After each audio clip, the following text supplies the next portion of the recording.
இவர்தான் லக்ஷ்மி மேனன் வாழ்க்கை நாசமா போனதுக்கு காரணமா? பார்ல ஐடி ஊழியரை கடத்தி தாக்கப்பட்ட விவகாரத்துல சம்பந்தப்பட்ட லக்ஷ்மி மேனன் செப்டம்பர் 17ஆம் தேதி வரைக்கும் தன்னை யாரும் கைது செய்யாதபடி முன்ஜாமீன் வாங்கிக்கிட்டாங்க. ஆனா அதுக்குள்ள அவங்க பார்ல ஃப்ரெண்ட்ஸ்களோட சேர்ந்து இருந்த கலாட்டா செய்த வீடியோ இணையதளத்துல வைரலாகி அவங்க பேரை ரொம்பவே ரிப்பேர் ஆக்கிடுச்சு. மதுபான பார்ல லக்ஷ்மி மேனன் செய்த அட்டகாசங்கள்னு அவங்கள பத்தி எக்குத்தப்பான தகவல்கள் தினம்தோறும் வெளிவந்துட்டு இருக்கு. இதோட பின்னணி என்னன்னு ஆராய்ந்து பார்த்தபோது 16 வயசுலயே கும்கி படத்துல ஹீரோயினா நடிச்ச இவங்க புகழ் பீக்ல இருந்த போதே தொடர்ச்சியா பல படங்கள்ல புக் ஆனாங்க.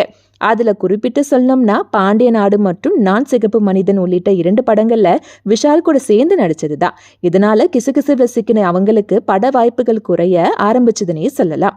இதனால ஃபீல்ட் அவுட் ஆன அவங்க லேட்டஸ்டா சந்திரமுகி 2 மற்றும் சப்தம் படத்துல நடிச்சு கம்பேக் கொடுத்தாங்க. அதன் தொடர்ச்சியா மலை படத்துல யோகி பாபு கூட நடிச்சாங்க. இந்த படம் ரிலீஸ் டைம்ல தான் பார் பிரச்சனை ஏற்பட்டிருக்கு. மேலும் நடிகரோட காதல் கிசுகிசுல சிக்கினதானதான் காதல் தோல்வி ஏற்பட்டு அது காரணமா தான் மது போதைக்கு அடிமையாகி பிரச்சனையில மாட்டிக்கிட்டாங்கன்னு கமெண்ட் பண்றாங்க ரசிகர்கள்.